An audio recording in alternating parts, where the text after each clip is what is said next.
Sur le circuit Coupe du Monde, il a fait plusieurs étapes avec Carlo. Il n'a pas gagné, mais il était toujours sur le podium.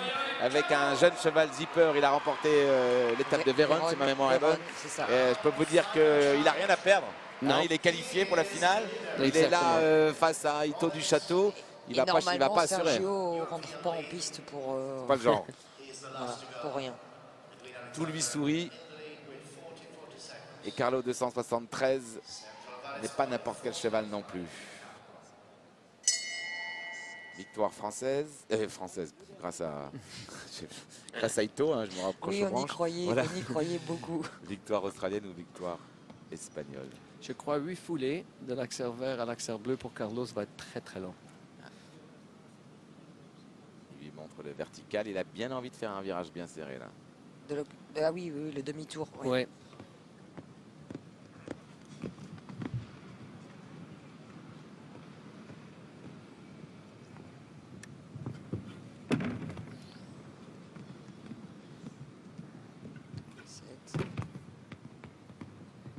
Cinq. Hésitation en rentrant, mais c'est passé. C'est ce qu'on disait au premier tour déjà. Ouais.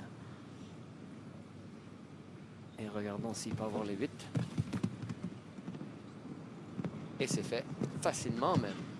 Alors là, c'est là que ça se joue. Hein. Il est dans les traces d'Ito en tout cas. Tranquille. Et allez, c'est la course. Qu'il avance maintenant. 40-40 à battre. Je crois pas qu'il va l'avoir. Non. Ah, il n'aura pas du tout même. Mais il y a encore une fois, il est bien placé. Deuxième place pour le cavalier espagnol. Et c'était comme l'avait annoncé Eric Lamat, la victoire d'Ito du Château, le seul français avec Edwin Atops, Alexander.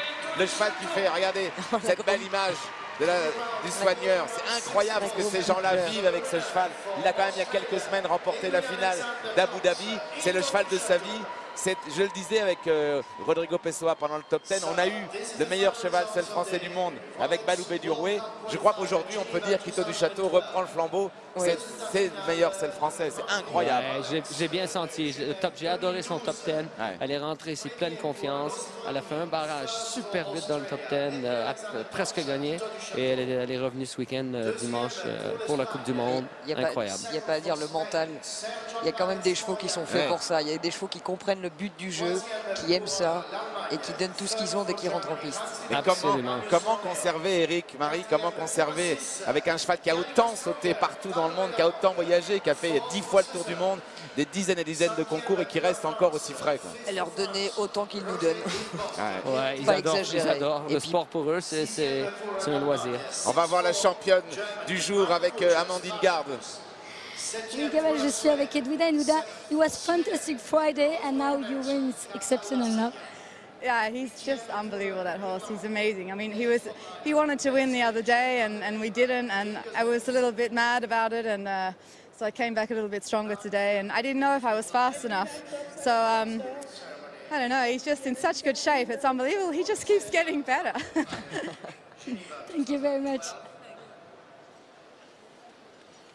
Alors du coup, j'étais en train de regarder mes points, j'ai pas entendu ce que disait... je vous disais, donc Edwina nous disait qu'elle ne savait pas en fait si elle allait être vraiment la plus rapide, mais en tout cas, ce qui est évident, c'est que ce cheval-là, c'est vraiment le cheval exceptionnel qu'elle a, peut-être le cheval de sa vie, et vraiment, il a été exceptionnel aussi tout au long du week-end, parce que déjà vendredi, il était top. Merci Andrine, quelle belle image. J'étais en train de noter pendant l'interview que Roger Yves Boss fait quand même une belle opération puisqu'il est 5e maintenant au classement provisoire avec 32 points pour la finale Coupe du Monde. Il est à 8 points à peu près d'une qualif, donc c'était quand même une belle chose. Et puis du coup Sergio Alvarez Moya, regardez la belle image de Marcus Henning, Sergio Alvarez Moya qui maintenant dépasse donc Kevin Stott puisque l'Espagnol était maintenant à 75 points alors qu'on n'en est qu'à la moitié de la saison. On arrive parfois, Eric, à des cavaliers qui ont 80 points pour 40. Là, on a la mi-saison, il peut finir à encore je ne sais pas combien de points. Alors, on prend les meilleurs, hein, il ne va pas additionner jusqu'au bout, mais quelle performance quand même pour l'Espagnol. Vraiment, quelle performance. On va se quitter juste après quelques petits moments. Ça va aller vite, hein, Marie-Éric, pour la remise des prix.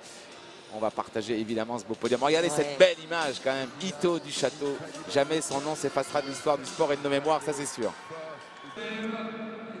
Les meilleurs sont là donc pour tout simplement la remise des prix et pour saluer les meilleurs de cette 6e étape du cycle Coupe du Monde.